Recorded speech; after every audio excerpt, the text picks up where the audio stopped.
Assalamualaikum warahmatullahi wabarakatuh. Selamat datang di mata kuliah keamanan jaringan. Pada kesempatan kali ini saya akan menjelaskan terkait mengenai Introduction Network Security atau pengenalan keamanan jaringan. Jadi sebelum kita membahas terkait mengenai materi ini, kita akan mempunyai sebuah pertanyaan, kenapa keamanan jaringan menjadi sangat penting. Seperti kita ketahui, dewasa ini manusia sudah sangat dimudahkan oleh berbagai fasilitas aplikasi. Misalkan contohnya yang ada di komputer kita yaitu adalah Microsoft Office. Jadi versi-versi awal membuat sebuah dokumen itu tombolnya dibuat sederhana, tidak terlalu banyak tombol. Akan tetapi dengan berjalannya waktu semakin banyak tombol-tombol atau fitur-fitur yang memudahkan manusia untuk mengerjakan sebuah dokumen sehingga menjadi lebih cepat dan juga menjadi lebih indah. Nah, dari sini sudah mulai timbul semacam virus atau semacam worm yang mulai menyebar memanfaatkan konsepnya otomatisasi ini yang tidak disadari oleh manusia, sehingga implikasinya adalah dapat menimbulkan ancaman atau threat kalau dalam bahasa keamanan jaringannya. Tapi ancaman ini belum tentu akan menimbulkan kerusakan pada suatu sistem. Ya, jadi misalkan komputer kita nih sudah lama tidak upgrade antivirus gitu, tapi selama virus itu tidak ada, ya tidak ada masalah dengan komputer kita, apalagi komputer kita tidak terhubung dengan jaringan. Ancaman ini tadi seperti saya bilang, dia akan menimbulkan belum tentu akan menimbulkan kerusakan. Sebagai contoh misalkan seperti ancaman bencana alam yang terjadi di Indonesia. Seperti kita ketahui, Indonesia termasuk salah satu rangkaian Ring of Fire dari sisi kebencanaan alam. Jadi bertemunya dua lempeng antara yang Asia dan juga yang bawah itu apa, yang dari Australia. Di situ dia akan menimbulkan sebuah ancaman, tapi ancaman dari bencana alam ini belum seperti gempa itu belum tentu menyebabkan kerusakan gitu ya. Tapi juga bencana alam tidak bisa dihilangkan. Nah, ini balik lagi ke tekniknya keamanan jaringan. Sekarang juga kenapa keamanan jaringan juga sangat penting, karena sekarang dari sisi attackernya pun juga sudah sangat dimudahkan dengan tools-tools hacker yang sudah sangat banyak bertebaran di internet. Khusus untuk menjadi newbie pun tools hacker yang digunakan sekarang sudah tinggal install, click and play gitu, itu pun sudah bisa dikatakan sebagai hacker kategori newbie. Sekarang kita lihat outline materi yang akan kita pelajari. Yang pertama adalah pentingnya keamanan jaringan. Terus yang kedua adalah elemen-elemen jaringan komputer. Dan yang ketiga adalah jenis-jenis serangan. Nah, ini kita ketahui, saya sengaja mengambil data terkait mengenai kebocoran tentang Tokopedia. Ini pasti karena ini baru tahun Maret 2020, disebutkan di sana bahwa kerusakan yang terjadi itu bisa yang pertama adalah 15 juta user. Bahkan yang terakhir saya baca ternyata data user yang mengalami kebocoran itu mencapai 91 juta.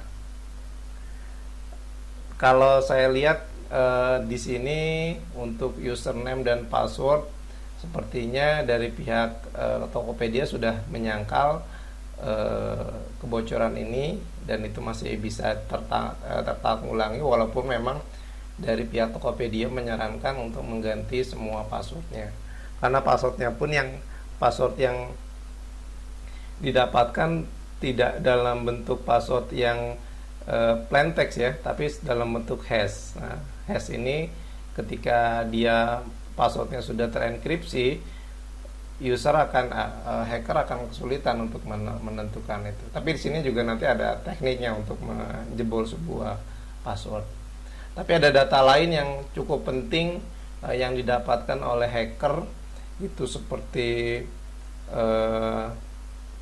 nama lengkap kita lihat di sini, terus ada jenis kelamin, ada kelahiran, ya, terus ada nomor telepon. Nah, ini mungkin nanti nomor-nomor telepon ini yang dijual di pasar gelap ya, jadi itu juga sangat laku nanti di sana.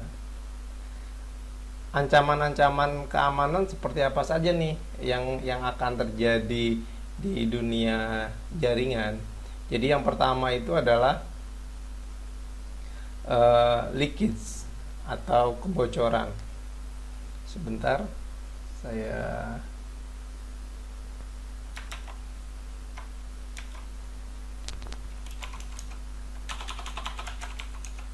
buka.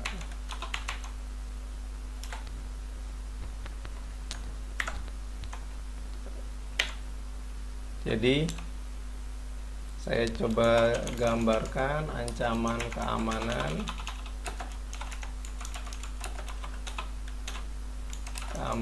jaringan.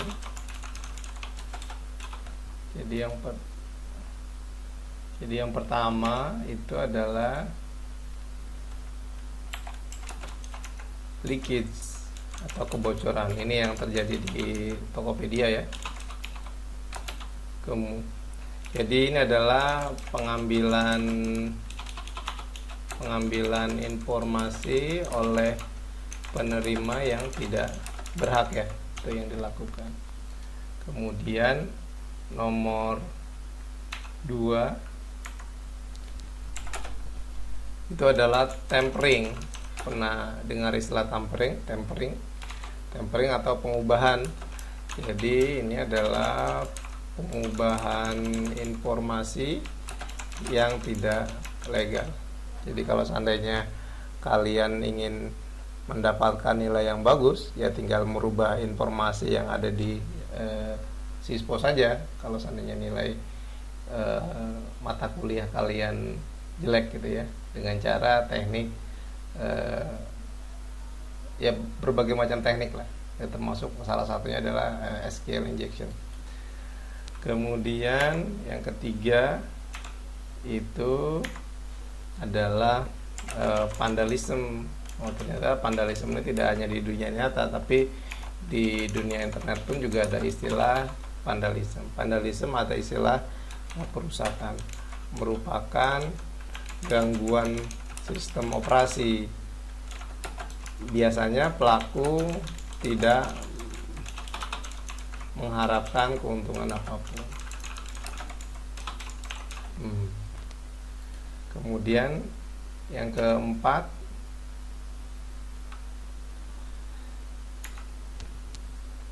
itu adalah serangan pada sistem terdistribusi. Ini contohnya seperti serangan menggunakan DOS atau enggak DDoS. DOS ini denial of service, kemudian kalau untuk DDoS berarti distributed denial of service. Jadi cara kerja dari sebuah DOS saya mau menjelaskan di DOS. Misalkan di sini ada sebuah attacker, terus di sini ada victim atau korban, sementara di sini ada misalkan jaringan gitu ya, jaringan.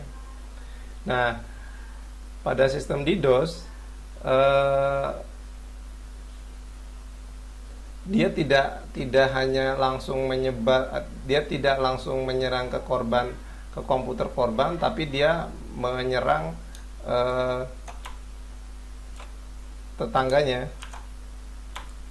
Nah, tetangga-tetangganya. Misalkan di sini ada komputer lagi gitu ya.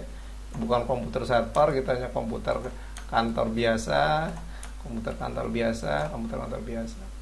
Dan masih banyak lainnya di sini ya. Nah, di komputer ini nanti dia akan membantu hacker untuk menyerang komputer server yang dituju. Nah, gitu. Nah, jadi nanti server akan semakin kewalahan karena banyaknya bantuan dari komputer lain untuk menyerang ke arah server. Jadi tugasnya dari hacker ini adalah untuk menginjeksi seluruh komputer yang ada di sampingnya untuk menyerang server. Jadi kalau seandainya dia hanya satu saja, biasanya nggak cukup kuat karena nanti di sini biasanya server itu dipasang firewall ya, gitu, atau enggak ada teknik-teknik lain untuk mencegah data-data informasi. Karena biasanya kalau dari luar itu sudah ada sistem yang menolak untuk menyerang, tapi kalau seandainya dari komputer lokal sendiri untuk menyerang server yang ada di kantornya, dia akan diberikan akses.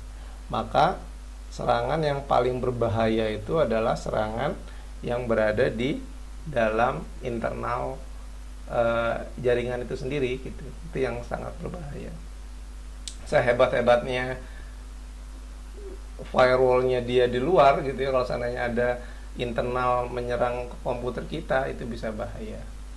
Jadi dari tahun-tahun sebelumnya ada saja mahasiswa ketika sudah mengetahui bagaimana caranya melakukan teknik DDoS ini, dia mencoba-coba untuk menyerang situs Telkom University gitu, sampai akhirnya ada yang melaporkan, Pak, akhirnya down gitu ya, walaupun memang beberapa saat gitu, dan dia melakukannya pada malam hari. Nah, ini juga perlu hati-hati ya terhadap undang-undang UU ITE lah ya, terkait mengenai ini ada undang-undangnya. Jadi kalau seandainya kita ketahuan, itu bisa dijebloskan ke dalam penjara. Oke. Sebenarnya masih banyak lain. Terus ada penyerangan aktif dan penyerangan pasif yang nomor 5. Terus ada pemalsuan email seperti phishing. Terus yang terakhir, yang ketujuh adalah TCP/IP spoofing, jadi memalsukan sebuah IP. Nanti kita pelajari satu persatu. Ini dulu saja 4 poin. Ada leakage, ada kebocoran, ada tampering, pengubahan informasi, ada vandalisme, perusakan, dan serangan terdistribusi, atau kita menggunakan denial of service. Oke.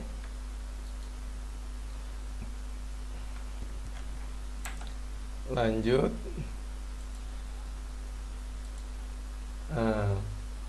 Ini juga perlu saya tampilkan terkait mengenai pembobol rekening Ilham Bintang ya. Masih ingat Ilham Bintang ini adalah wartawan senior.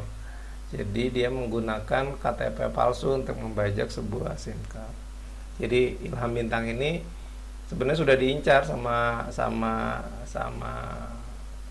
pelaku, bahwa Ilham Bintang akan melakukan perjalanan keluar negeri. Nah, ketika sampai sana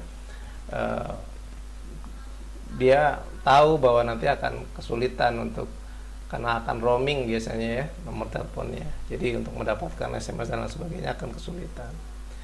Kemudian sama pelaku, dia sudah mempunyai informasi yang cukup seperti adanya data KTP dan lain sebagainya, melakukan perubahan nomor telepon. Nah, kemana ke operator ya. Ini operatornya Indosat. Ya, inilah. Jadi ada sisi prosedur yang dilanggar juga oleh pihak operator, juga hacker memanfaatkan celah dari eh, korban juga gitu, karena dia lagi pergi ke luar negeri dan lain sebagainya. Kemudian adalah Facebook juga nih. Nah, ini juga baru nih di Desember 2019, 260 juta data pengguna Facebook bocor di internet. Nah, ini sebelum di 2009 ini, kasus ini sudah muncul di April 2018. Jadi sudah terjadi kebocoran pada saat itu sekitar 87 juta user yang bocor.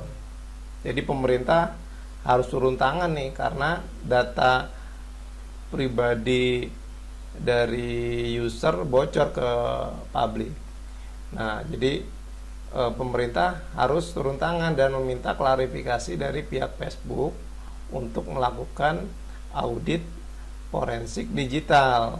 Jadi biar tahu untuk mendapatkan akun mana saja yang datanya bocor. Jadi kenapa latar belakang yang kita cari tahu dulu. Setelah diklarifikasi, ternyata Facebook bersepakat dengan saat itu Global Science Research untuk mengizinkan aplikasi pihak ketiganya mengumpulkan ribuan data pengguna atau jutaan data pengguna dengan kedok riset akademik. Nah, data ini dijual ke Cambridge Analytica. Nah, anehnya ya Cambridge Analytica pun juga tidak mau disalahkan gitu, karena saya tidak merasa ngebobol sistem Facebook gitu, karena dia beli gitu ya ke Global Science Research tadi. Nah, itu kasus Facebook yang bocor di internet.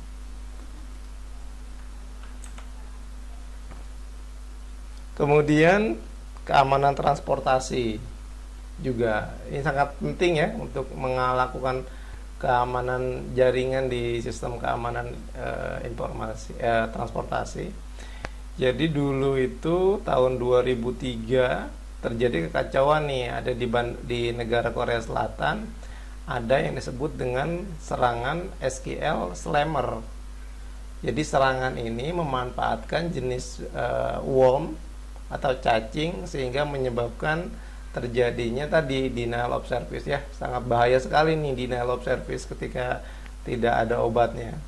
Jadi internet saat itu lambat sekali gitu, karena bandwidth yang dihasilkan oleh denial of service itu sampai jutaan byte.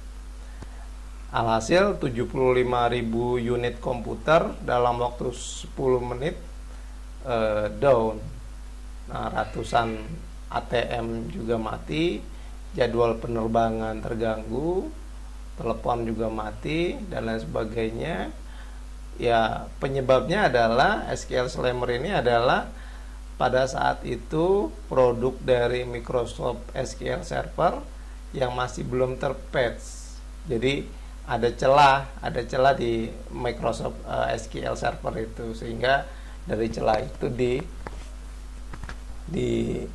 dimanfaatkan oleh pelaku untuk melakukan denial of service tadi. Ya, jadi seorang administrator sangat ini sekali ya, harus update sekali terhadap bug yang terjadi pada komputernya. Itu yang tadi saya bilang di awal tadi adalah threat. Jadi kalau seandainya nggak ada serangan itu ya komputer kita aman-aman saja, tapi ketika ada serangan, ada ancaman, wah itu penyebabnya bisa menyebabkan banyak hal gitu ya, termasuk kerugian negara juga. Nah, ini saya sampilkan lagi warta-warta berita di Indonesia gitu ya.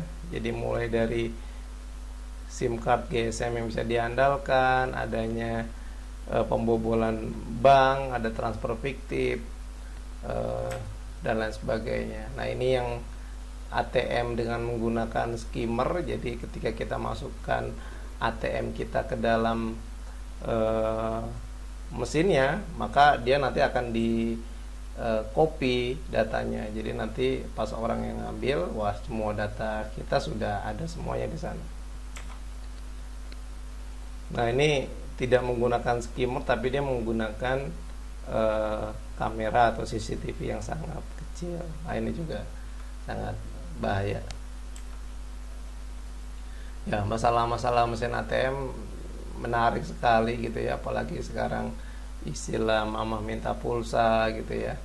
Masalah banyaklah teknologi-teknologi yang membuat kita sebagai orang awam misalkan harus menggunakan bahasa Inggris lah, harus menggunakan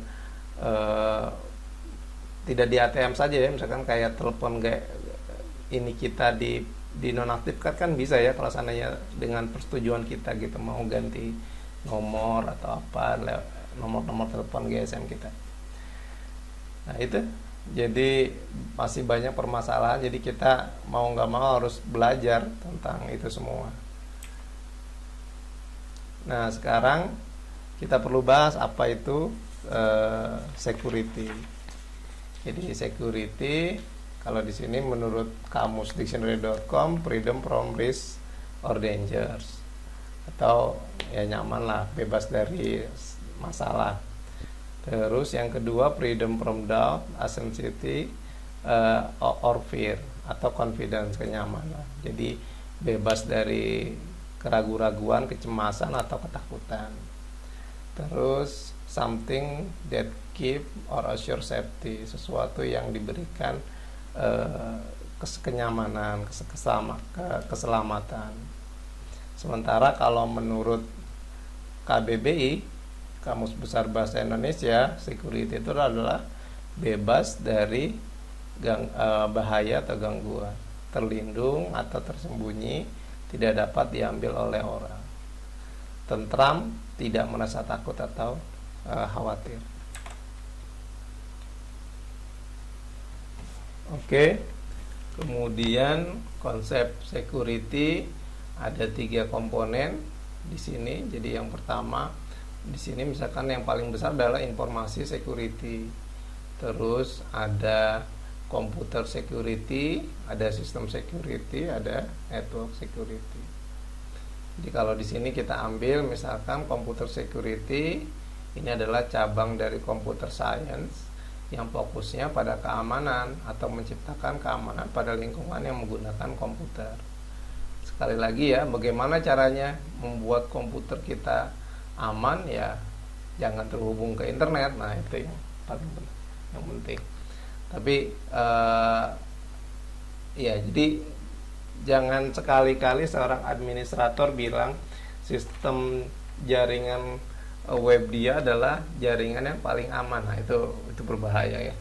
Dulu sekelas apa dulu saya pernah ingat sekali, itu ada situs forum terbesar di Indonesia, Kaskus. Ya bukan pemiliknya sih yang ngomong, tapi ya para netizennya lah yang ada di sana bilang Kaskus termasuk yang teraman gitu, karena misalkan dulu tuh servernya ada di luar negeri gitu ya.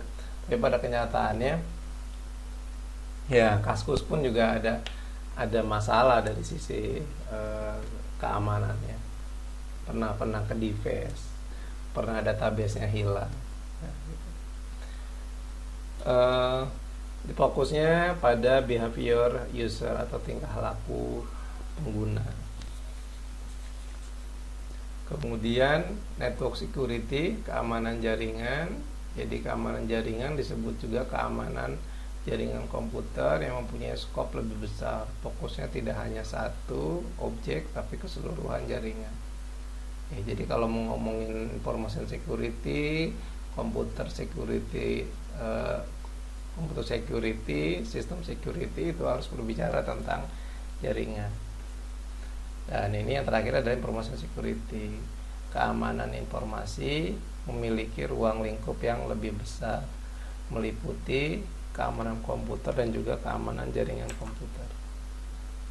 Nah ini kita coba ranking terkait mengenai serangan cyber, mana yang paling besar. Ternyata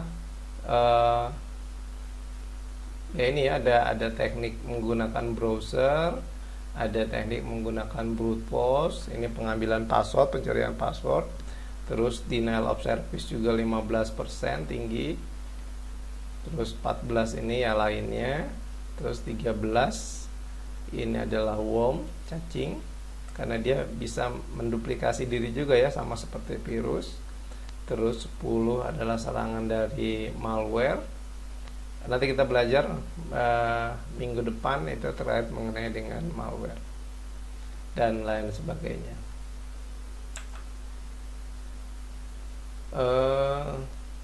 Oke. Nah, ini distribusi serangan keamanan 2018. Tadi ada malware paling tinggi. Terus ini ya, akun pembajakan akun. Terus targeted attack, vulnerability, DPoS, brute force, SQL injection, dan sebagainya. Oke, terus ini di data cyber attack, ini data-data yang dihasilkan. Jadi dengan kita mengeluarkan ini, kita harus aware gitu terkait mengenai sistem mana saja yang perlu kita perhatikan. Jangan sampai kita terlena gitu. Sementara buat orang-orang yang bergelut di dunia keamanan pun juga di sana tidak hanya attacking ya, tapi dari di sisi defense-nya juga menghasilkan uang. Contohnya adalah digital forensik gitu ya, nanti yang di pertemuan terakhir kita akan bahas.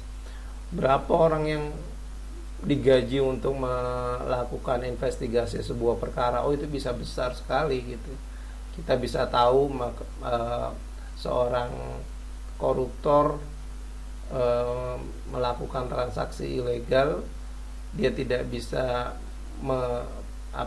mengelak lagi ketika bukti transaksi digital itu sudah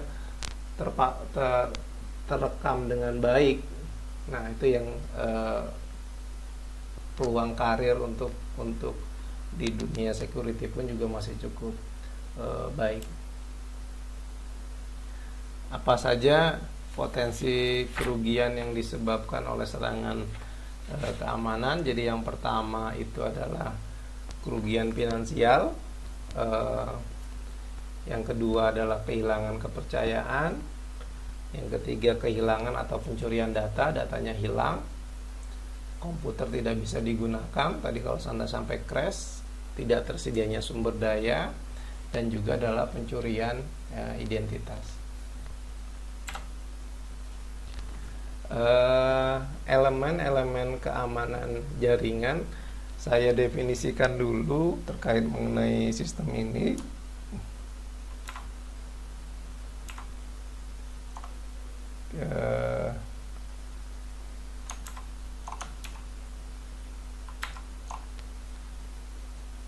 Oke, sebentar. Wait. Saya mau mendefinisikan ini biar teman-teman ketika nanti baca di referensi yang lain biar tidak bingung. Jadi elemen-elemen network security ini yang terkenal itu adalah disebut dengan CIA. Jadi CIA yang pertama adalah confidentiality. Confidentiality ini apa? Ini adalah kerahasiaan. Jadi Anda tidak suka jika email Anda dibaca orang, atau bukan email, WA Anda dibaca orang gitu ya, karena itu sifatnya confidentiality. Kemudian yang selanjutnya adalah I-nya integrity. Integrity apa? Integritas ya, integritas.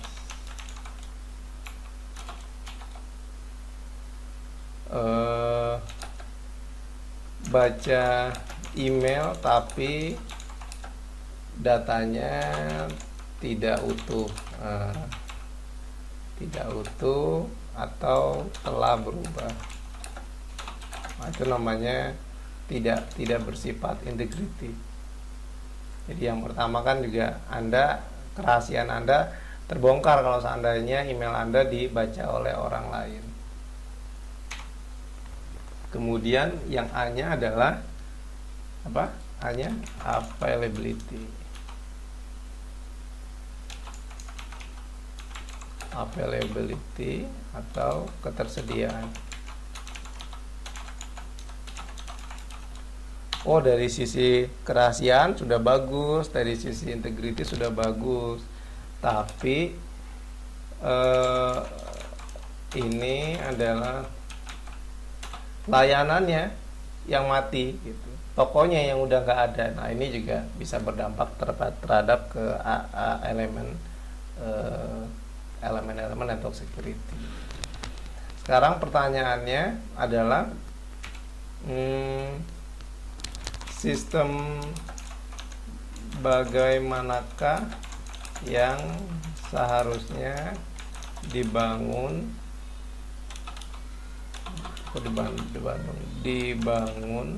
dan yang terbaik. Nah, gimana kalau menguraikan ini?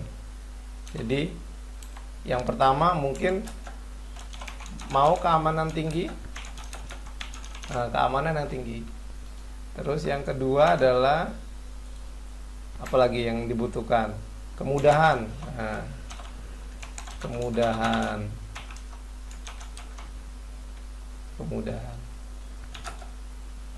Jadi kemudahan untuk semua pengguna, atau istilah sekarang apa, user friendly gitu ya, lebih mudah.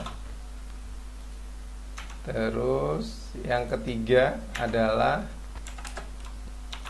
fungsi yang tinggi. Nah, akan tetapi dari konsep sistem bagaimana yang seharusnya dibangun dan terbaik ini adalah idealnya yang ingin kita capai. Akan tetapi dari ketiga fungsi ini nanti hanya diwakili oleh salah satu saja.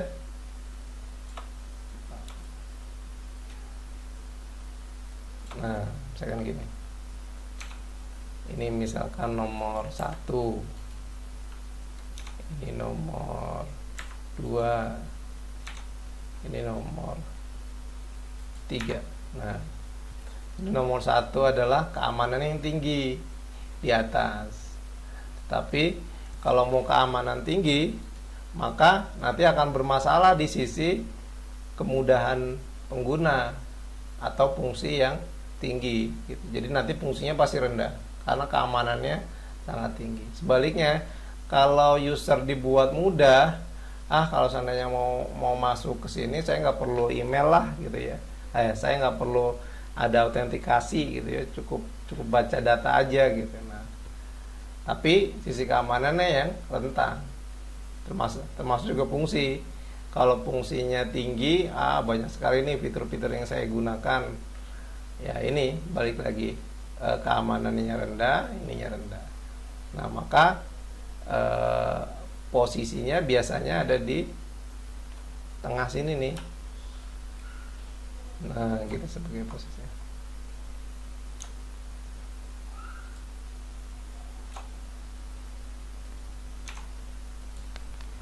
Ini posisi suatu sistem.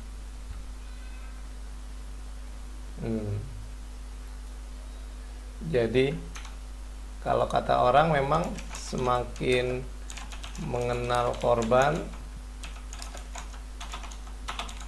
semakin dekat dengan kemenangan.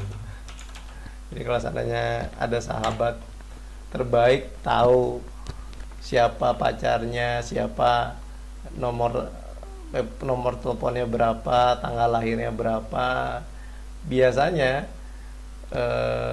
informasi terkait mengenai password dan lain sebagainya itu tidak jauh dari kehidupan sehari-harinya gitu ya. Plat nomor mobilnya berapa dan lain sebagainya, itu bisa didapatkan informasinya dari sana.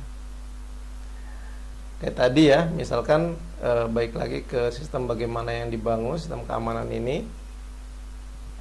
Kayak di loginnya seorang dosen itu, dia selain membutuhkan username password,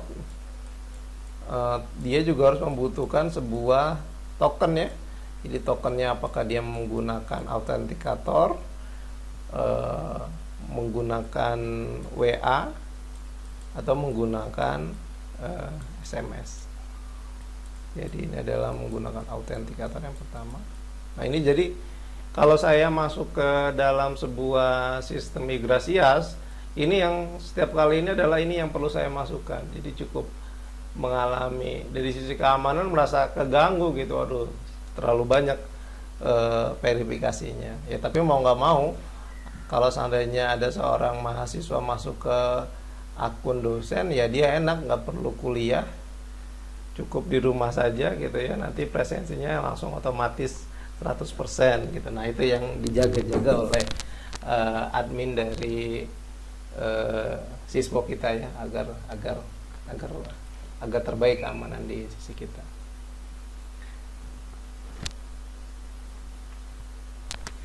Oke, jadi tadi balik lagi ke confidentiality. Jadi confidentiality adalah kerahasiaan, atau bisa juga di sini disebut, banyak orang yang nyebut adalah privacy.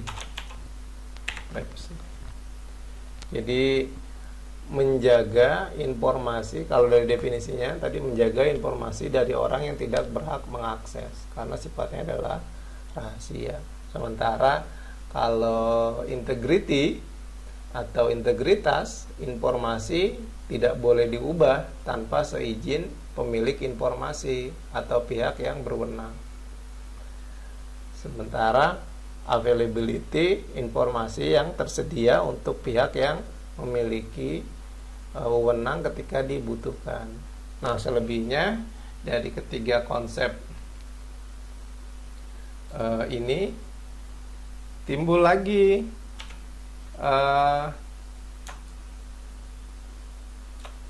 varian-varian baru, seperti apa? Ada istilah authenticity.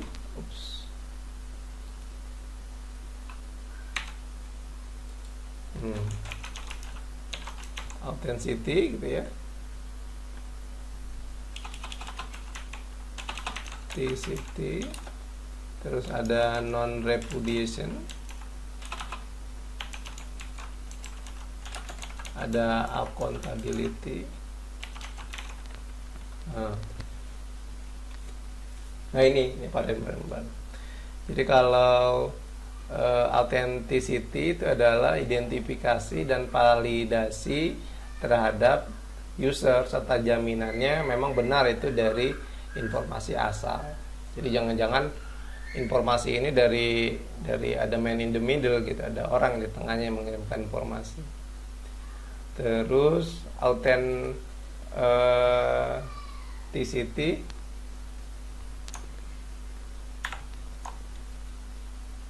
tadi udah ya. Jadi authenticity itu tadi identifikasi dan validasi terhadap user.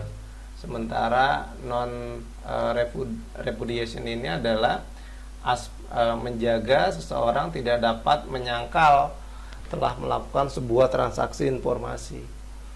Misalkan tadi saya bilang ada seorang koruptor, dia mengirimkan sejumlah uang kepada pihak tertentu, pada oknum polisi gitu. Nah, oknum polisi ini tidak bisa menyangkal karena sudah ada bukti elektronik gitu, non repudiation ini ya. Oh ini saya punya log, ada transaksi pengiriman ininya. Nah itu yang ya disebut dengan non repudiation, tidak dapat menyangkal. Terus ada accountability, tambahan ininya. Jadi setiap kegiatan user di dalam jaringan akan direkam semuanya. Jadi semua perintah dan lain sebagainya. Nah, saya pernah punya kasus nih, accountability. Dulu sebelum jadi dosen saya pernah bekerja di salah satu perusahaan mitra Telkom. Saat itu saya ditugaskan untuk menjaga CDR Telkom. CDR Telkom ini call data storage. Jadi yang berhubungan dengan SMS pada saat itu saya yang handle untuk seluruh Indonesia. Jadi bayangkan satu hari itu bisa sampai dengan 30 GB. Nah itu dalam bentuk teks. Teks itu disimpannya dalam format format notepad. Coba bayangkan misalkan dalam satu notepad kalian pernah buka baca notepad yang satu filenya itu isinya 5 mega. Nah, coba bayangkan 100 KB 100 byte aja atau notepad itu besar gitu. Ini apalagi 5 mega. Dan keseluruhan data itu bisa sampai 30 giga. Nah, itu saya bilang. Dulu masih zaman-zamannya SMS memang ya. Nah, pada suatu saat accountability server yang saya bangun ini tiba-tiba datanya hilang. Itu sudah mencapai 70% lah. Karena besar ya, saya megang sampai 40 tera kalau nggak salah. 40 terabyte. Jadi sudah 70% terpakai, terus tiba-tiba hilang.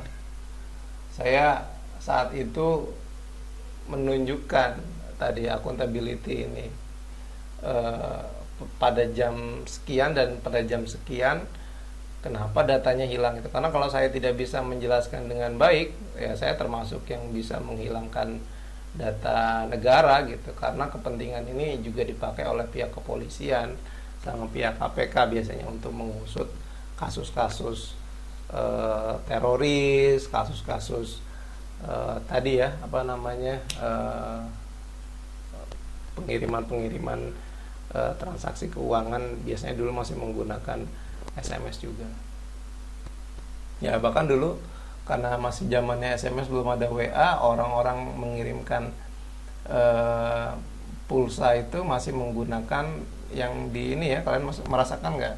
Yang dikerik terus nomornya dikirim lewat SMS nanti baru diisi. Nah itu yang dulu terjadi. Kalau sekarang kan nggak seperti itu ya. Nah itu yang dulu terjadi pengiriman. Jadi hilang data tersebut. Wah, saya harus menjelaskan. Nah saya bukalah sistem operasi saya.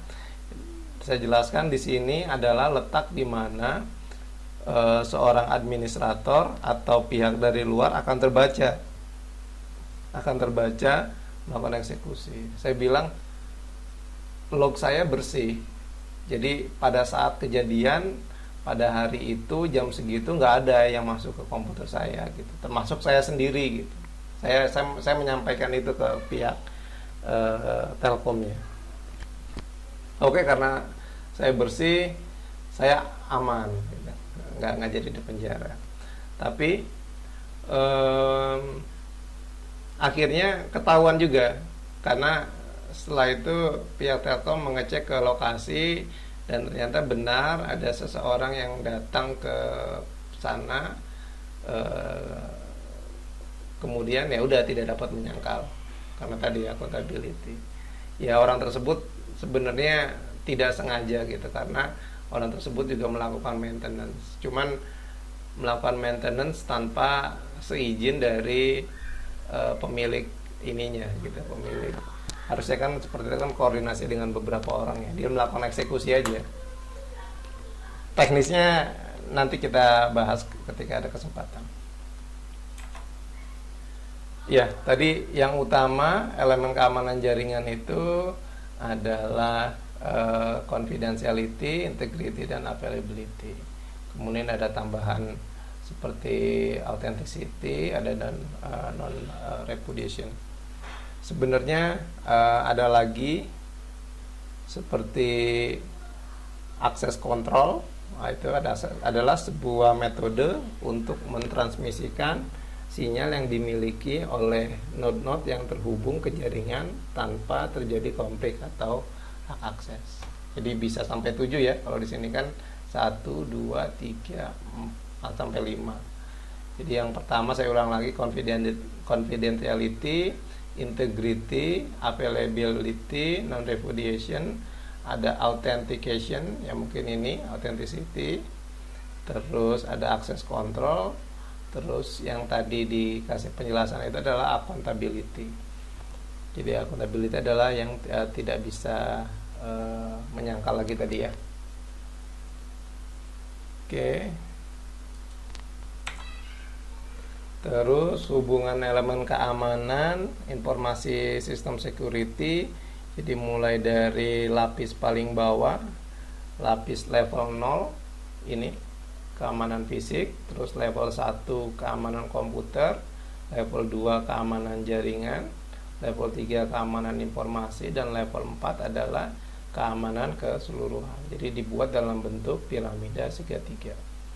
Jadi bagaimana caranya supaya kita melakukan hack kemana, ke seorang admin, ke sebuah sistem? Ya udah, tinggal bawa, daripada pusing-pusing, tinggal bawa pisau aja ya. Terus security-nya, satpam yang ada di sana, terus bukain pintu dan tanya passwordnya apa gitu. Jadi sudah langsung dapat semuanya. Nah, ya itu anekdot aja. Tapi memang ada beberapa hal yang seperti itu. Tapi caranya tidak membawa pisau, tapi dia memahami dulu psikologi dari seorang administrator yang memegang password di sini. Oh, ternyata di sini dia takut sama bosnya gitu, takut sama bosnya. Karena dia takut sama bosnya, maka si pelaku mengirimkan cyword bilang seperti ini gitu ya, saya disuruh bos untuk untuk melakukan maintenance terhadap server ini gitu. Nah, karena seorang administrator ini takut dengan bosnya, ya udah saya akan kasih. Nah, itu yang perlu dijaga ya di level security, physical security-nya. Ini hati-hati terhadap itu. Oke, kita lanjut dulu saja. Terus ada beberapa lembaga keamanan. Jadi ada keamanan jaringan ya. Jadi ada ANSI, American National Standard Institute, ada Center of Internet Security, National Institute of Standard and Technology. Ini yang biasa sering kita pakai juga nih, terkait mengenai dokumen-dokumennya cukup lengkap. Nanti saya ada satu sesi deh saya untuk membahas terkait mengenai NIST ini. Terus ada International Organisasi for Standardization, ini ya yang melakukan standar terhadap TCP/IP ya, atau Gaussian layer. Terus ada Internet Engineering Task Force, ini juga bergelut di bidang keamanan jaringan. Nah, sekarang kita bagi dua. Yang pertama ada threat dan juga attack. Kalau threat adalah bahaya yang mungkin dapat mengeksploitasi kerentanan untuk melanggar keamanan dan karena itu menyebabkan bahaya. Tapi tadi ya saya bilang ya, jadi kalau threat itu baru sekedar ancaman, tapi belum tentu menimbulkan kerusakan. Sementara serangan adalah setiap upaya untuk mengekspos atau mengubah, menonaktifkan, menghancurkan, mencuri, dan mendapatkan akses yang tidak sah atau membuat pengguna aset secara tidak sah. Ya, membuat penggunaan aset secara tidak sah itu dengan menggunakan teknik attack. Oke, kita lihat sendiri jenis-jenis serangannya. Ada yang disebut dengan serangan pasif dan juga serangan aktif, atau ancaman pasif dan juga ancaman aktif. Jadi yang pertama kita lihat di sini yang disebut dengan passive threat, dibagi menjadi dua, ada release of message, ada traffic analysis. Sementara untuk yang active threat ada 3, ada masquerade, ada replay, ada modifikasi, ada denial of service. Kalau sebelum masuk ke sana, saya coba kasih ilustrasi terkait mengenai tipe ancaman.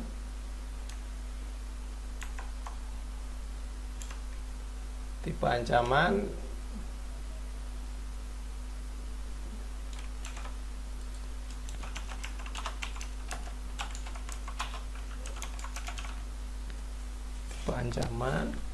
saya langsung buatkan gambaran saja. Misalkan saya punya klien gitu ya. Ini kalau untuk normal dari komputer A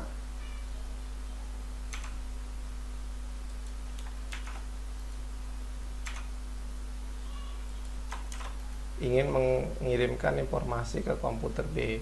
Awalnya seperti ini adalah normal. Akan tetapi ketika yang disebut dengan adanya serangan, maka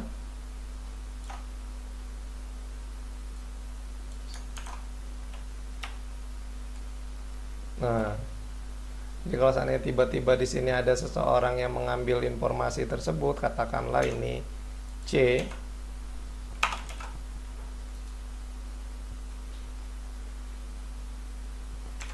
maka ini yang disebut dengan interception. Kok saya hilang ya? Nah, ini katanya gitu. Ini disebut dengan interception.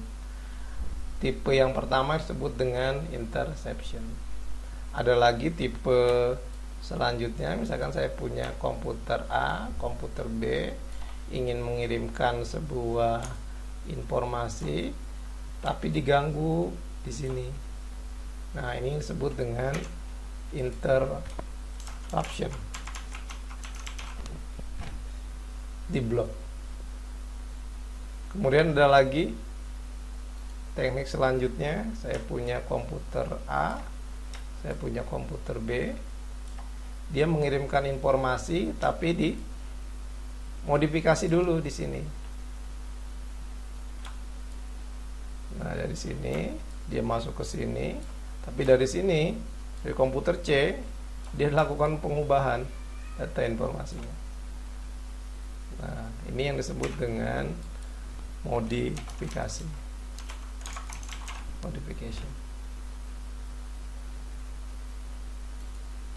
Kemudian ada teknik lagi selanjutnya, misalkan saya punya komputer A, saya punya komputer B, mengirimkan informasi dari A ke B, tetapi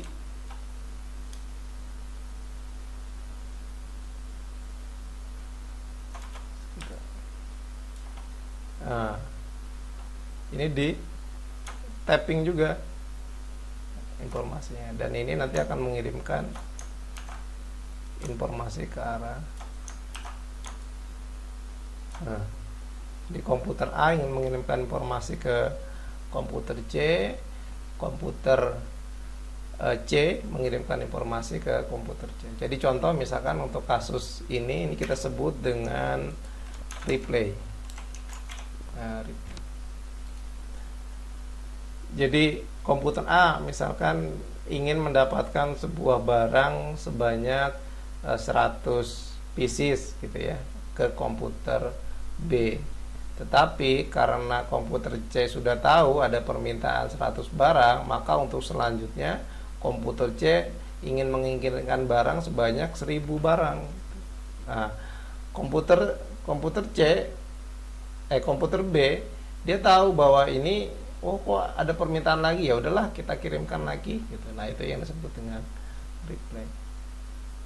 Ada satu lagi teknik yang disebut dengan ada komputer A, ini ada komputer B. Sorry, nggak lurus.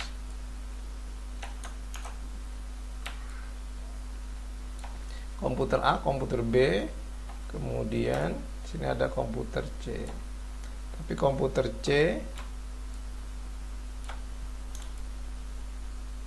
nah ini dia hanya langsung melakukan perubahan informasi.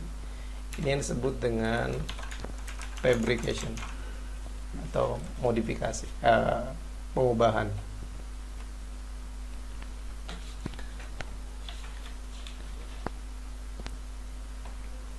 Pemalsuan, fabrication itu pemalsuan.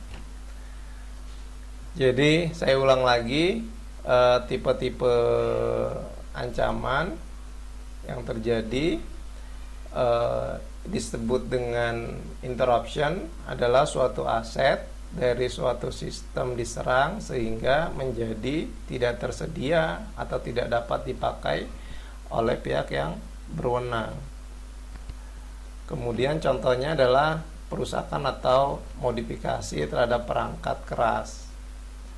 Terus untuk yang Itu interruption ya. Oh sorry, ini untuk yang interruption yang ini. Jadi ya, akan mengalami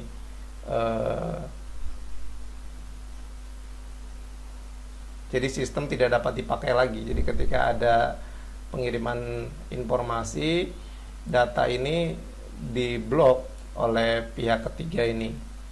Jadi dia tidak bisa melakukan serangan karena telah mengalami perusakan.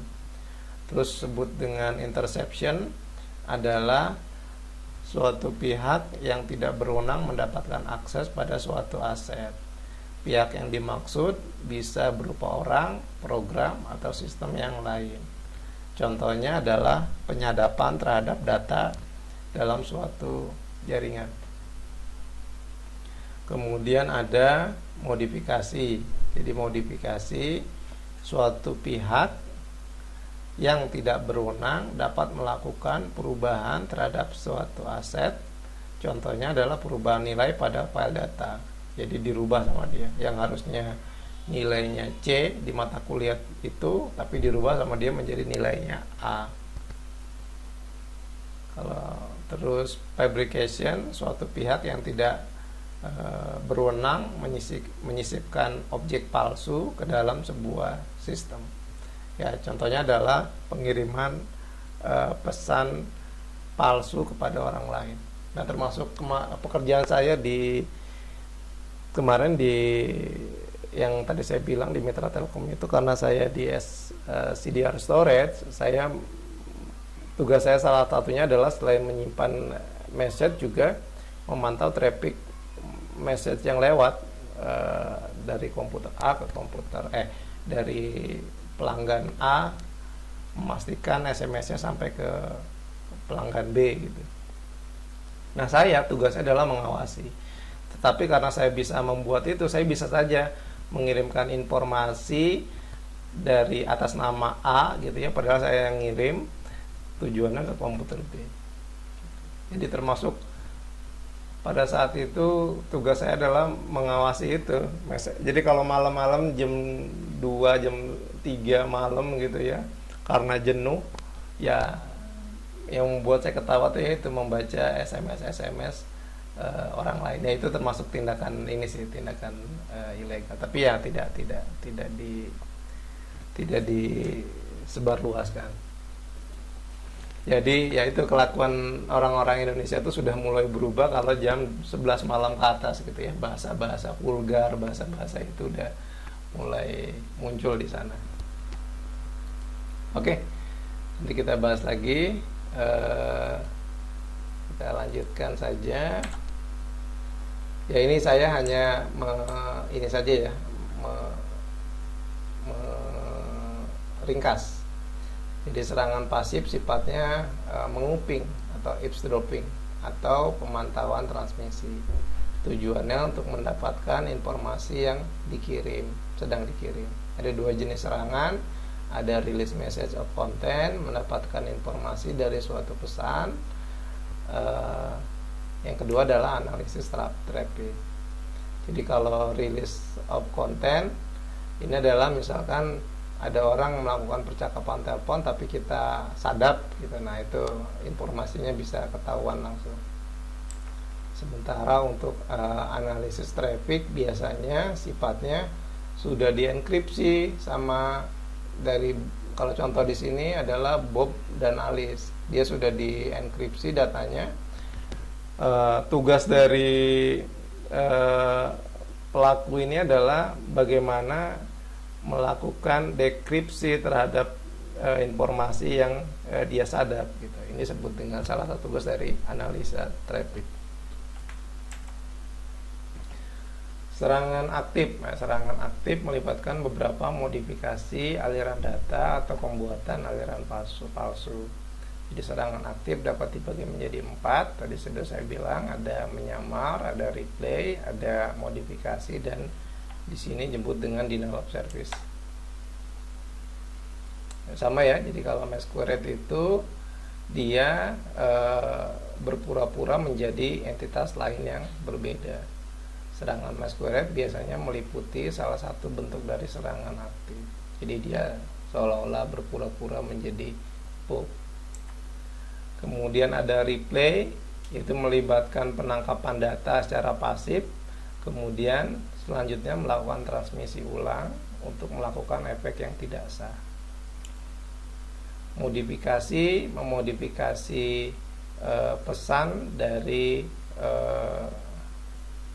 jadi datanya dirubah dari yang sebelumnya dia mintanya cuma 10 tapi mintanya 100, tapi dikirimkannya ke sini gitu ya, ke orang lain. Nah, terus termasuk ini yang denial of service atau penolakan layanan. Jadi kalau kita melakukan denial of service, server di sini akan down karena trafficnya akan banyak sekali yang minta. Nah, komputer Bob ini dia tidak bisa melakukan akses karena komputer server tujuannya sedang down. Ya, jadi ini tipe-tipe security, jadi ada interruption, intercepsi, modifikasi, dan juga fabrication. Oke, ini sudah tadi saya jelaskan, kita skip saja. Nanti silakan dipelajari lebih lanjut. Terus ada beberapa ancaman di jaringan, jadi ada virus, worm, trojan horse. Nanti kita bahas terkait mengenai istilah-istilah seperti ini di materi minggu kedua atau minggu ketiga tentang malware. Jadi kita pelajari bagaimana cara kerja virus, bagaimana worm, trojan horse itu bekerja, spyware seperti apa, adware seperti apa, gitu ya. Denial of service ada materi tersendiri juga, ada chapter sendiri, ada pencurian data informasi. Terus dasar keamanan jaringan komputer, seorang penyerang dapat menyerang atau mengambil informasi dengan memanfaatkan ini ya, celah dari sebuah IP dan port. Jadi ini adalah beberapa hal, langkah-langkah yang setidaknya meminimalisir. Jadi yang pertama adalah firewall. Jadi kalau hanya komputer saja tidak cukup, tapi harus ditambahkan dengan firewall.